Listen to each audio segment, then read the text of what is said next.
Well, hey everyone, I'm Chris Tompkins, and welcome to the Shaping Our World podcast. My goal is to invite you into a conversation that will leave you more confident in understanding and inspiring the young people in your life. Each episode, we talk with leading thinkers and practitioners and offer relevant resources to help you dive deeper into the world of our youth today. Today, we have Lisa Canning on the show. Lisa is an interior designer, entrepreneur, and the founder of The Possibility Mom. She built a successful interior design business that led her to hosting her own HGTV TV show called Marriage Under Construction. And she had appearances on The Marilyn Dennis Show, The Goods, Breakfast Television. She's also the proud mom of 11 children. Yes, 11 children. Spending years in hustle mode, driven by the belief that success required you to be constantly working, she kind of ended up burning out and feeling the guilt and strain of trying to measure up to all of that.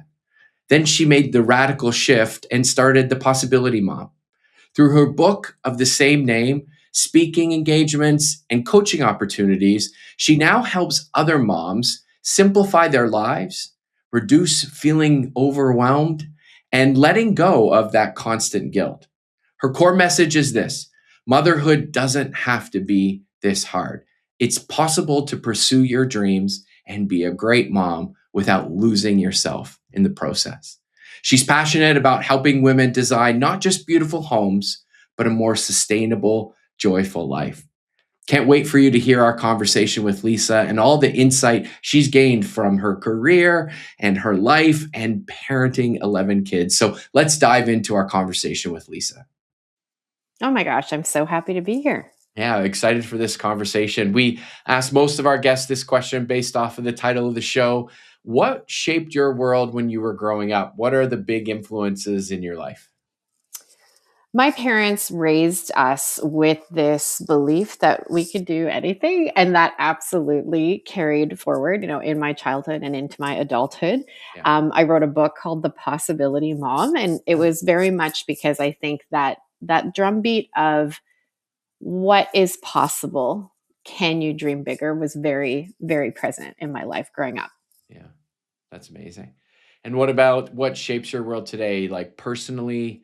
And again, we're going to go back into the Possibility Mom and all that stuff. I'm really excited for this conversation, but help us get to know you a little bit better about yourself. What shapes your world today?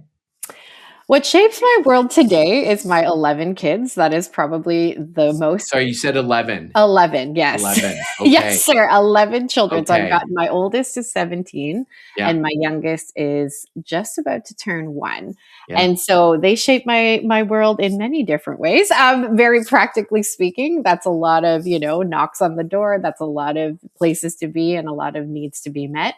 But from a more, just internally, my role and my identity as a mother, they make me a better person. They help me to grow in holiness. They help me to grow in patience. And so my role as a mother of 11 really shapes my world every day.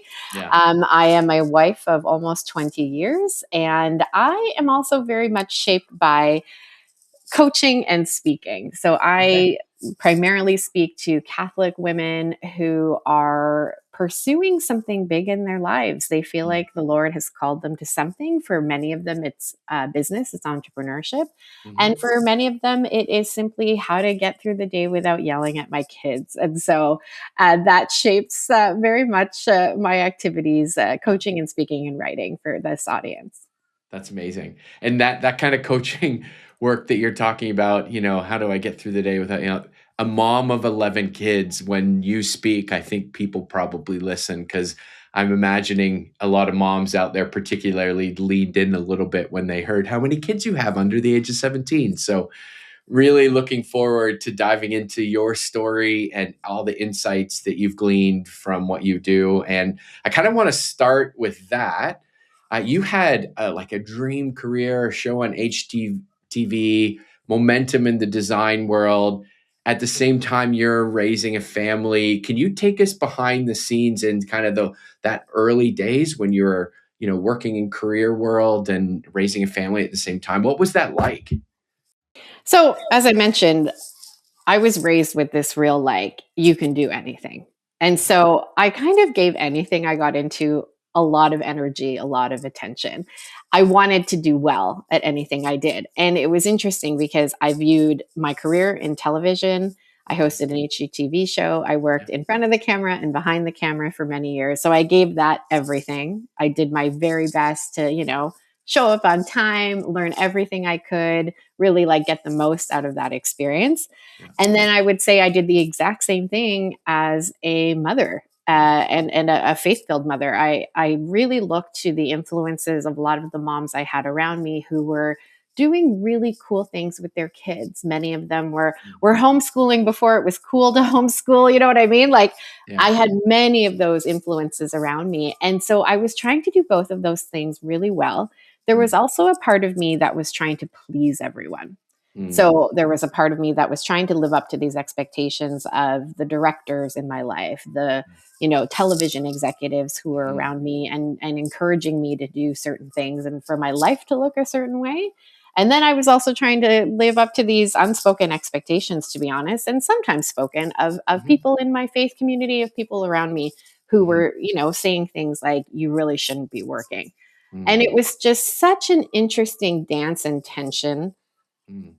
Spoiler alert, you really don't gain anything by trying to please other people. Yeah. And so it took a lot of self-reflection. It took some failure. Like I tell this story in my book, The Possibility Mom. Like I just came to an implosion. It was right outside of a job site. I had had my fourth baby in 5 years. My husband and I just chose to be very open to life whenever, it came. And so very, very like shortly after having that baby, I was bringing her to a construction site. And I just remember sitting there in my minivan and like calling out to the Lord and just saying, I don't think you want me to be this miserable. Like, I don't think you want me to be this exhausted and this run down. Yeah. And I just begged him to show me a different way. And so he did. And that was just, it was a lot of tension. I think for many years I was trying to please others and then finally like had to put my own self-reliance aside. Yeah. And I think that's probably been, now in my 40s, like, sort of skipping ahead, 20 years, literally, I've been a mother for 17 years. Yeah. I've learned, it's been a continual learning that my reliance is not the ultimate reliance, that I do need to turn to the Lord and that He is what makes all things possible. Yeah. It's amazing. I want to get into all this because there's so many questions that arise from this that I think are helpful for a lot of folks, moms in particular, that are balancing all this stuff at the same time. Like I want to go back. You said you had this moment and there was an abrupt change for you in direction. Can you take us back to that? Like that decision, what was it easy? Was it hard? It happened all at once. What did the change look like for you when you kind of stepped away from, HGTV and the work you were doing in that world? Well, it was interesting because I didn't fully step away, but I wanted a different way. And so I just kept asking, like in my prayer, in my journaling, like all the things, anybody around me who I could ask this question to, like I just kept asking the question, show me a different way. There's an expression in the coaching world sometimes we use as manuals. I've also heard this expression, sacred cows. It's like you can sometimes, at least I had this picture of what success had to look like. And it was very narrow. Like it was very like, this is the only version of success. You do this, you work every day, you do A, B, C, D. I was kind of copying people. And I just was like, what if it could be different? So in a very practical way, I asked, how can it be different? On a very practical sense, I also set some limits. So I remember the very first boundary I set was I want to be the one to pick up my children from school at minimum 3 days a week. So what that meant is 3 days a week, I had to tell the numerous people who had typically been open, like I'd been open to, I had to tell them, I'm so sorry, my last appointment of the day is 1 p.m. And I remember back then, Chris being like, nobody is going to do that. Like, I remember just being like, nope, everybody, I have to like give of myself to my clients all the time. And it was fascinating. All of them, like all of them were like, oh yeah, that's so much better for me. I don't want to be in rush hour traffic. I'd rather be home with more time to pick up my kids as well. I just remember every fear I had around making changes was, dispelled. And then it also looked at really clarifying my priorities. So, meaning, really declaring them. Like, we can all say our health matters to us. We can all say our faith matters to us. Like, we can all say our marriage matters to us. But then that has to be translated in activity. And so, from a very practical point of view, I started tying my priorities to appointments in my calendar. So just, I'm sure this won't come as a surprise or this is not rocket science. This is not totally novel, but I just essentially started making these recurring appointments that would protect my priorities. So if I wanted a relationship with the Lord, I had to have prayer time in somewhere in the calendar. If I wanted my relationship with my spouse to, be robust, to be mature, I had to schedule some date nights. I think some people, it's interesting because I coach women of all kinds of backgrounds, of all family sizes, of all professional careers. For some women, my observation is they can do things without scheduling. There are some people who don't necessarily need a literal reminder, go to the gym. But for the majority of women I coach, when things don't have like a very specific intention, like a very like sacred little spot, it just can then become the priorities of everyone else in your life. And I think that's just really key. Whether or not you actually have to physically schedule them, that I think is up to the individual and maybe how many different priorities you're managing. But for me, with 11 children and many different initiatives that I'm involved in, actually putting it in the calendar and writing it down and giving it the same intentionality that I would give to showing up for like this podcast, for example, like any appointment, showing up, the best that I can show up in that given season. Yeah. It's so good. I want to press in a little bit on because I think people listening, we get a lot of pressure, and I think especially women, to kind of be all of these things at the same time. And for men, it's true too, but I think it lands often. Listening to my wife, journey this, like the pressure to be a good mom and a good spouse, but also to like that career driven side of it. And it sounds like, we talked about like you didn't move away totally, you kind of redefine that. Can you talk about all those pressures, where they come from, what that, and you talk about like almost like there's a different way that we can manage that. Can you talk a little bit about where these pressures come from, how we absorb them, how do we make choices about what is most important to us, how do we redefine career or expectations around all of this? What success, you could talk about what success looks like. Can you tell us a little bit about how you did that, kind of redefine success for you, particularly vocationally and with a mom? You talked a lot about just some, prioritizing that stuff. How did you, I didn't want to say let go, but I think redefined some of these things around success? Mm. So there's two things I really want to hit on. And one is discernment. And then the second is healing. Mm, So discernment. We all have a unique path and calling in our life. I've been called to a big family. Others are called to different kinds of families. Like, we all have a unique calling, including whatever else we do outside of family. yeah. And having the courage to just sit with the Lord and be like, show me what you want me to see. Mm-hmm. And that can be very scary Mm-hmm. if, you've never been told that this is safe, like it's safe Yeah. to dream with the Lord. But discernment in general, it requires also quiet. Like, it requires the ability to literally just sit there Yeah. and listen. In my Catholic tradition, contemplative prayer is one that is very much encouraged. So meaning, you are quiet. you are quiet. You Yeah. are silent.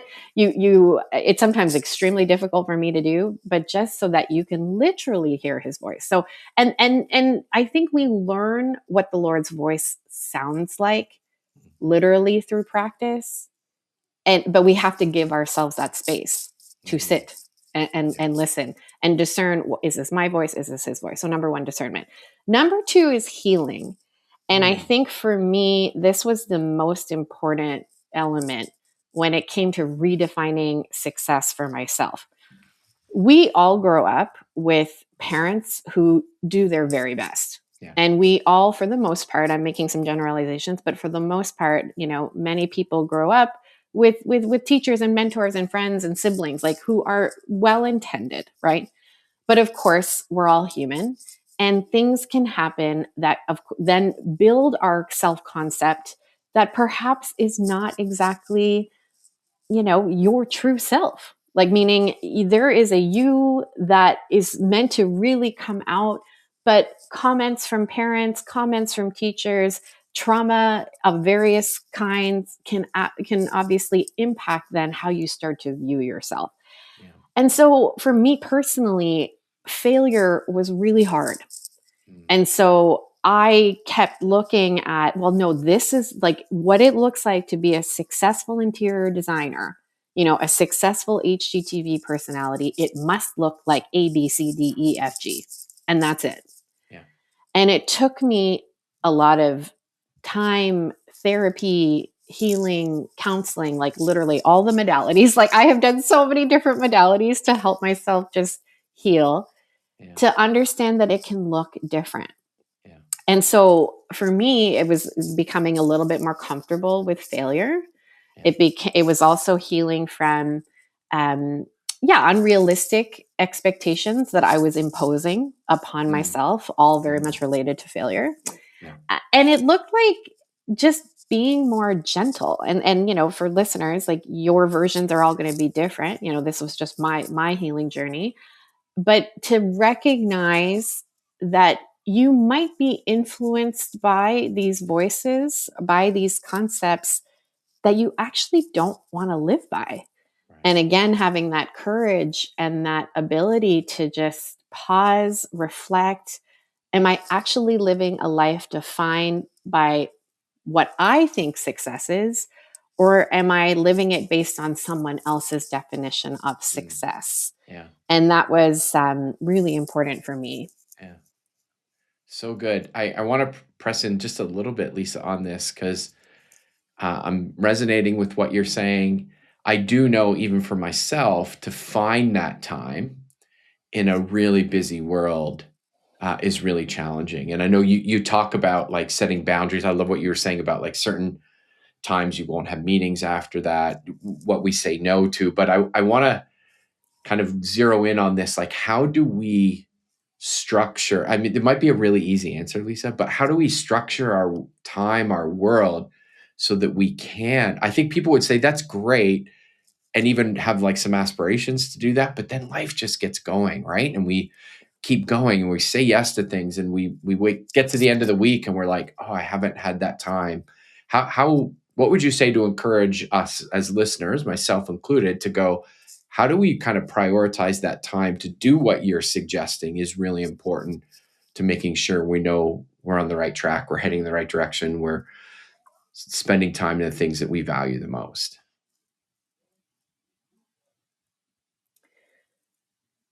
I think having a picture of why something matters can be very helpful. So I wonder if many of your listeners can relate to what I'm about to say, but, like, where perhaps at one point in your life, rules equaled rigidity. And it was just like, that's a rule. I don't want to follow it. Bleh, right? But then we get to a point where we start to understand the wisdom behind a rule, or, like, why a rule matters. Yeah. So just to make an example, this is not a rule. Nobody says you have to get up at 6 a.m. to pray, right? That's not a rule. But right. If you want to get up maybe before your children because it's convenient, it's probably the more likely time that you will get in some actual quiet. That's a great suggested practice. And to sort of think, okay, well, why is it worth it to get up at 6 a.m.? Okay, well, I'm probably going to get some actual predictable quiet. I know that I am more recollected, and I can face my day with a lot more, courage and calm when I've had that first. So just number one, like, why? Why is this good? Because I don't think anybody likes to do something just because somebody told them to, or because it's a great idea. Like, there's got to be some connection behind why that's going to be a good thing to include in your life. Yeah. then to use the expression, like, not throw the baby out with the bathwater, right? So meaning, this happens to me. I'm a breastfeeding mom at time of this podcast. I've been breastfeeding for like 17 years, like interruptions are a very common, normal thing in my life. So when I set the alarm and I get up, but then a child literally walks in and snuggles up beside me, during my prayer time, do I close my Bible and say, forget it? Like, I'm just not even going to bother? Like, no, obviously not. Like, I just continue. You know what I mean? Like, I continue. If I get interrupted, I will pivot, ask, answer whatever that is, and then go back.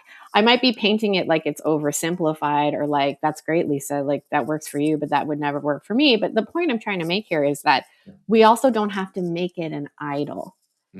I think that's like a really helpful thing to remember, that like anything, and this applies to anything, to prayer, to exercise, to eating well. It's like the pursuit of these things, yes, are important, are going to benefit us, but it doesn't mean you can't do it modified. It doesn't mean that, if I don't get in time in the first, moments of my day, I just try to fit them in later. And sometimes it's not sequential, right? Sometimes it's like 5 minutes and then another 5 minutes that's interrupted, but I'm still getting it in. Yeah. That's really helpful. That my whole exercise world is kind of like that. I would, I played a lot of sports growing up and was probably in better shape when I was younger, and, would go to the gym and expect to be at a certain level and then be frustrated and then be like, and then you end up not doing it. Where now I'm probably in a season to be like, I may have planned 45 minutes, but I only did 20. Well, rather than seeing the missed 25, I'm going, oh, I did it for 20 minutes. That's a good thing, and try to celebrate that. I think that's really good. I want to go back a little bit. Like, when you're in that constant hustle mode, early days of, children and career and all that, what do you think your kids were experiencing as opposed to now, as you've kind of done everything that you've said you've done and set boundaries and said no to things, and, are trying to spend your time on what you've prioritized most? Because I'm just thinking about parents, like, get us in the mind of our kids. What are they experiencing when we're constantly chasing our tails and really striving to do what we believe is the most important, as to having a little more, a different approach, as you've shared? What are our kids experiencing in both of those kind of situations? I mean, I'll just speak for myself, like my personal experience, but I know for sure life before was harried. Like, it was rushed. It was always like, oh my gosh, hurry up, we're late. Like, come on, come on, come on. Like, even for church, like, I'm sure this is so relatable, like, where people are just like, you're mad by the time you're in the car, and then you're trying to get into your service with some, like some element of peace, and it can be so difficult. So yes, we were rushed. I would say that my mind was always somewhere else.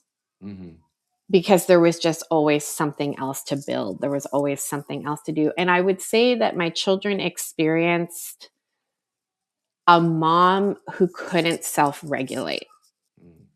And so when a mom can't self-regulate, everything becomes a little bit like there's always a reaction, because I couldn't regulate my own reactions. So life now, while of course is not at all, I am a huge work in progress always, but I would say that I'm a lot more regulated. And if you're listening to this and you're not familiar with what I mean, self-regulation is essentially just your mind, your body, your heart, your spirit's ability to calm down after a moment of stress. This can look many different ways for people. For me, it can be as simple as putting my hand over my heart and taking a few deep breaths. Sometimes I have to like leave a situation. So like I might say to my kids, I just need 5 seconds, literally. I'm just going to step out onto our back patio, and then I'm going to come back. And sometimes it's that. Sometimes it's obviously tagging in somebody. Hey, I really need 5 minutes. Like, I'm closing my door. Please manage this. But I would say today I have worked very hard at just learning what it means to regulate myself when I'm in periods of stress, so that, again, my children aren't necessarily receiving a reaction that then forms something in them. Mm, right? mhm, So again, I'm not perfect at it, but I would say that, I don't know, 60% of the time I'm able to take an emotion, you know, just feel it, like feel mhm, it. So feel the emotion mhm, and then do something with it that allows it to kind of, pass and move on. And then we can get back to whatever we were doing, right? Emotions are normal, they're healthy, they're necessary. And just on a very practical note, they're human. Like we mhm, kind of can't escape them. Jesus had them. One of my favorite things about Holy Week is you get to see just the dynamics of the emotions that he went through, and so they're good, they are good, but they when we don't know how to manage them, especially when they're intense, or going back to what I was talking about with healing, especially when we were maybe told that it's not good to feel anger, or mhm, like girls like you don't cry, whatever it is, insert whatever example, mhm. then it becomes a very difficult thing to navigate when, especially as you get into parenthood. I think parenthood unlocks oftentimes all kinds of stuff that perhaps you have not processed or even are aware of. Right. Yeah. It unlocks different experiences from your own childhood that perhaps, again, just with time, that you just don't remember, but they Mhm, come to the surface in a really unique way in parenthood. mhm, And so, just to answer your question, I think my kids now are getting a much more regulated mother. They're also mhm. getting a lot more time for just peace. So meaning Yeah. like Yeah. we're not necessarily rushing. I'm very kind of strict about, we don't have to have an activity every single evening. Like Mhm. time at home together is necessary and important. So I would say they're also getting quite a bit of that, like just languid family Mhm. time. Yeah. Yeah.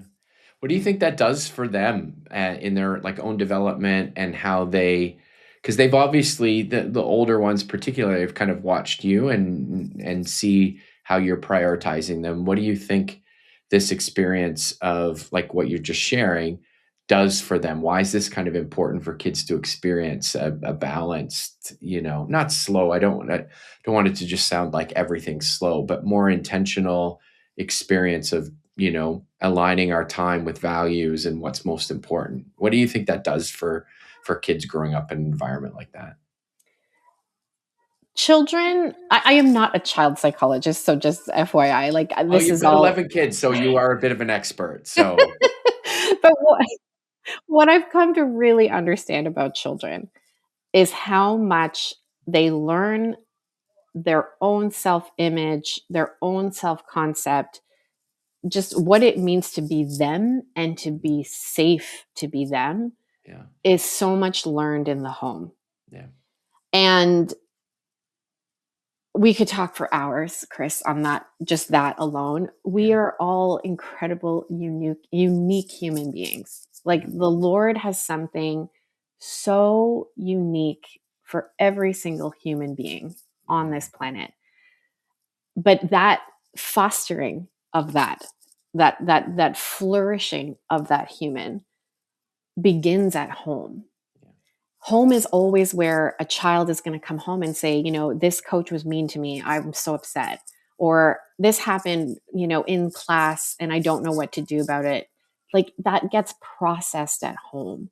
yeah, And it's not like, I really don't believe it's time, like meaning you don't have to be available yeah, 16 hours a day right, yeah, to process, but you do have to be available.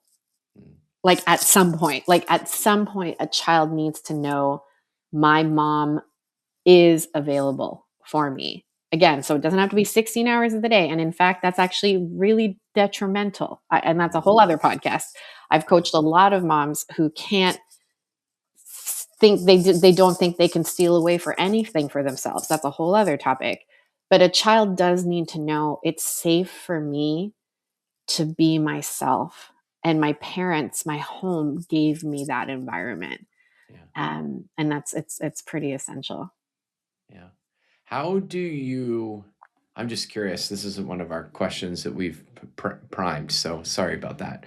How do you, because one of the things we always hear in the show and talk about is, taking time to do exactly what you said with each kid to listen and make sure they know they matter and they're significant and that takes time and intentionality. How do you do that with like 11 kids Mhm, across the mhm. mix? Like, how do you, I don't know, just do that?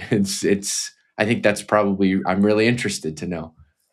When there were fewer of them, okay, it was and I'll just be I'll happy to share, like, the metrics, so to speak, but yeah, I would say that around 6, 7 kids.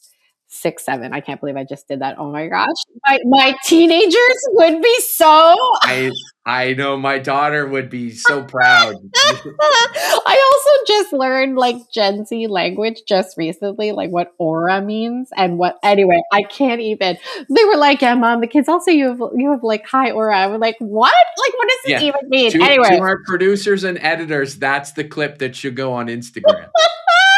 it's so crazy. Anyway, Yeah, so amazing. when I had between 6 and 7 children, it Yeah, was possible at bedtime to yeah, kind of like do the rounds for each. So it just, there was a little bit of time always at bedtime that happened. So bedtime, I think, is a really helpful place. Like it's a mhm, natural place, right? You're tucking them in depending on their age, right? Like they're just, there can be a significant moment of connection. So I would say yeah, bedtime was really helpful. Now with 11 kids of all different ages, yeah, I would say it happens a little bit more fluidly. So like there's just a little bit more fluidity to it. With my older kids, it often happens in the car, right? yeah, And it often just naturally happens with whoever is sitting in the front seat. mhm, And so just mm, that's just a very natural, how are you? They can't escape it. You know what I mean? yeah, Like there's yeah, yeah, a yeah. very They're natural seat belted thing. in. They're Yeah, seat belted in for yeah, a duration of time. And that happens fairly often in my life. Like there's yeah, many different places we're going in a car. So that actually allows for a lot of different opportunities for somebody to be in the front seat. And then I would say that it also happens with some intentionality. So I kind of just do this every week. I will reflect back on my week, and sometimes it's daily, but I'll just be like, who needs more attention? mm, Like, and I'll make it a prayer, Lord, show me who needs mhm, more attention. And then usually the name comes up pretty easily. And so then the next day or the next week, I'm kind of like, hey, come with me to do the groceries today. Or like, why don't we go get a cup of coffee? Or I'll just make up an errand like, hey, I think you need new, uniform pants. Like, let's go. And that becomes that moment of one-on-one time. yeah, yeah. And I want to go back just a bit because this has been so helpful from a parenting perspective. But we kind of early on talked to just about the pressures that we have even around career and vocation. And from your switch to HGTV to what you're doing now with the Possibility Mom, how have you kind of redefined vocational success when you're managing and loving and caring for 11 kids, but you still, I hear you're coaching, you've written a book. How have you redefined it? What does that look like for you? Um, yeah, what's success look like from a vocational perspective as you're managing all this? This may not be the answer you want to this question, but I'm just Okay. going to give you what Yeah. came to my mind. And that is a regulated central nervous system. Okay. That is literally my barometer of success. So when I start to feel really stressed, which happens often, like I'm not immune to Yeah. stress. So for example, if I launch a campaign and the numbers aren't coming in, like Yeah. so people did not sign up for the offer, Yeah. I I will literally, like, I measure the success, of course. Like, I get excited if I get the result that I wanted, right? Yeah. Of Yeah. course. And I'll do the human things that I can do. So, Sure. I'll send another email, I'll do another push on social media. Like I'll do the things that my training and my expertise allows me to do. But true success for me is, did I remain calm? And there's an element of that is truly, did I surrender this success to the Lord? Mm. I think that is, if you want to like explore the thesis statement of my life in this season, Hmm. that is like it. Yeah. It is, okay, I have limited time. I often have limited energy. I am 42 at time of this recording. Perimenopause is like a thing, it is a thing. Like, and so I'm often feeling like a lack. Like Mm, it often feels like there's a lack of time, a lack of energy, a lack of resources, a lack of whatever, right? yeah. And I just sort of, I do the human thing where I will spiral. I will get kind of like stressed out. But then what success looks like for me is simply, okay, Lord, like, did I trust you with it? Mm, Did I trust you with the time you gave me? Did I trust that you're going to give me the time if I have discerned this is what you've asked me to do in this season? If I've discerned that correctly, then I better trust that you're going to make the time and the energy and the resources available. And mm, that is, I would say, my definition of success. Did mm, I do it all with a regulated central nervous mm. system? Because when we're regulated, we show up better. Yeah. I Yeah. think that's another just like quick thing that I use as a gut check on myself. Like when I Mhm, review my day, we have this beautiful practice in the Catholic faith called an examen, a daily mm, examen, EXAMEN, where mm. at the end of your day, you're just simply asking, like, where did I see you in my day, Lord? Like, where am I grateful? Where did I miss you? Maybe where do I need help tomorrow? Yeah. And I think the ability to that's a question I'm constantly asking. Did I show up well? Yeah. Yeah. Like, and if I didn't show up well, so if I snapped at my husband, if I was irritated with my kids, if I came into a room and it was turned upside down by little toddlers and I like, screamed, like I'm looking at that and I'm examining, okay, well, did I do that? Did that happen because I was frustrated that, I'm on another call in 5 minutes? And again, all these things are human, right? And we Mhm. must, be gentle on ourselves. But we can also do the practical end of like, okay, well, do I need a little bit more buffer? Do I need a little bit more help? Did I need to set up expectations so that, you know, food isn't all over the floor, whatever, right? Yeah. Sure. Those are like, did I show up well? What did that look like in my day? Mhm. Um, are helpful questions I ask myself. Yeah. That's so good. I love that because so often when we think about success and where our expectations of success come from, we're looking to like these external things, whether it's other people's expectations, whether what the world or the culture defines as success for career or parenting or whatever.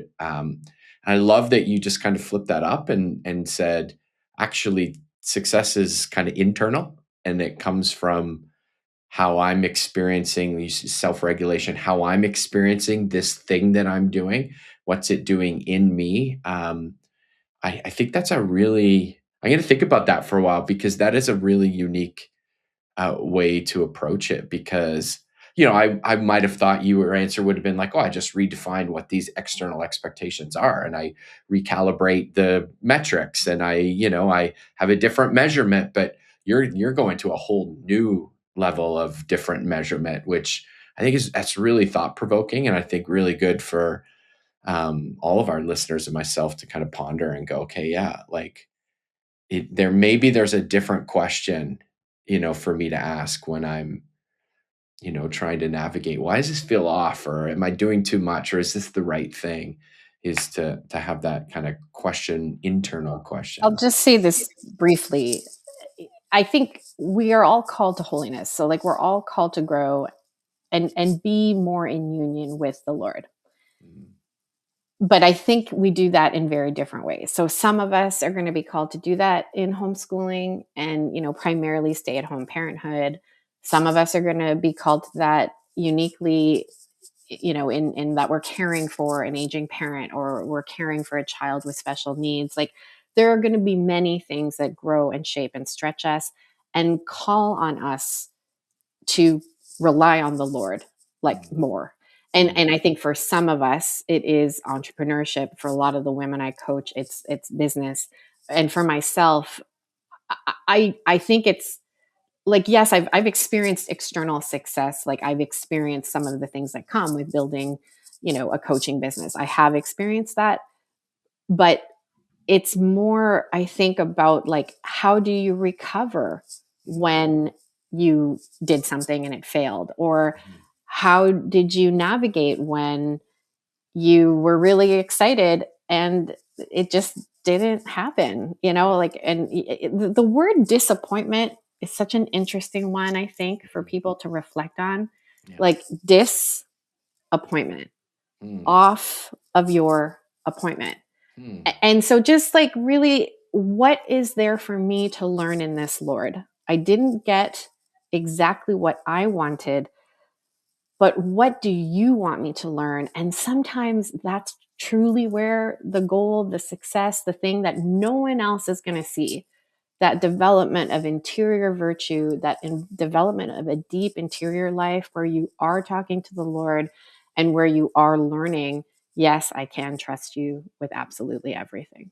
Yeah. That's amazing. Uh, just as we kind of come to the tail end of our conversation, I think it's yeah, just my way of wrapping up would be to say, like, you've been doing this for a while and you have a lot of kids. Maybe for you to kind of give a little advice, like, what's one thing you've learned along the way through success or failure or whatever it is that would just be like kind of a takeaway for parents about what you've learned about parenting that you could offer as a helpful tip or advice or something that would encourage them today? Every day is a new day. And like, every hour is a new hour, every minute is a new minute. So I can be very hard on myself. Like, I have not, I don't know if on this side of heaven I will heal fully from just desiring to be excellent at everything, right? So I can be very hard on myself, particularly when I have screamed or I have, just unloaded unfairly on my kids, especially. Yeah.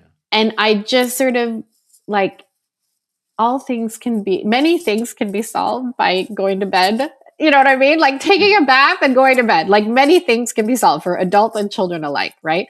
Yeah. And so, just like, but it doesn't also have to be the next day. Like, every minute, you can just close your eyes for a minute, ask the Lord for more strength, and then return back to whatever it is that you need to deal with. Yeah. And so that we can begin anew with the Lord Mm. anytime. So good.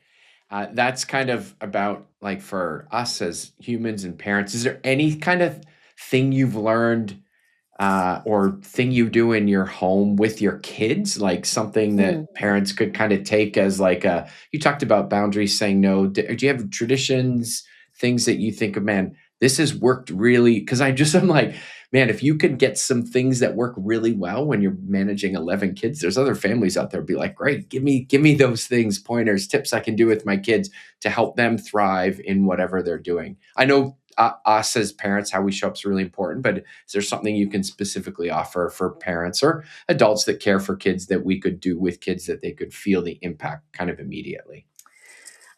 This again is not rocket science or very Sure. novel, but just everybody in my house is involved in something in the house. So, Mm. meaning, like, everybody has a chore, older kids help younger kids. And what I've observed about that is there's teamwork that's learned. There's even just the improvement of gross and fine motor skills. Like, I'm not even kidding. Like, little kids are learning and watching how to do physical things.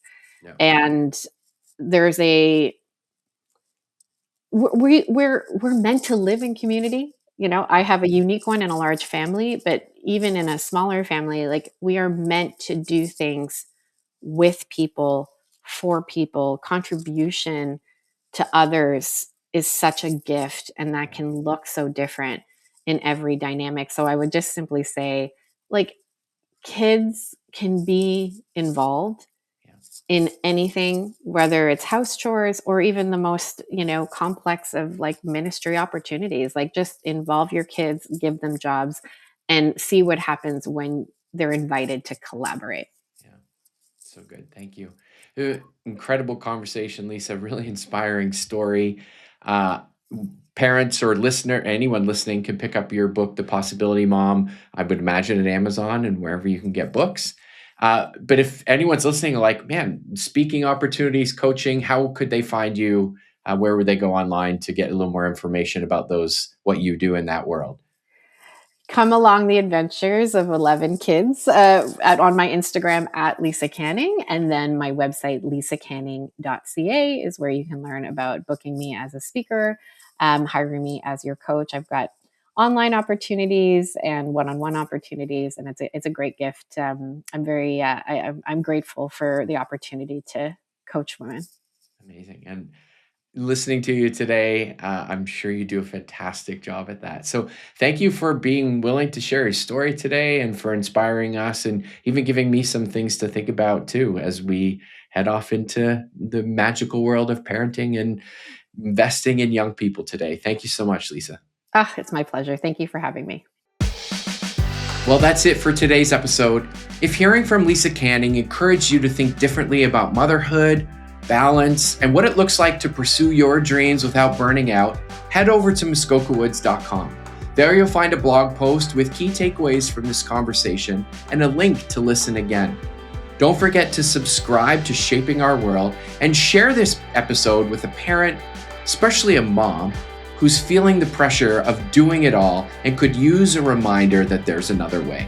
Thanks for listening, and we'll see you next time.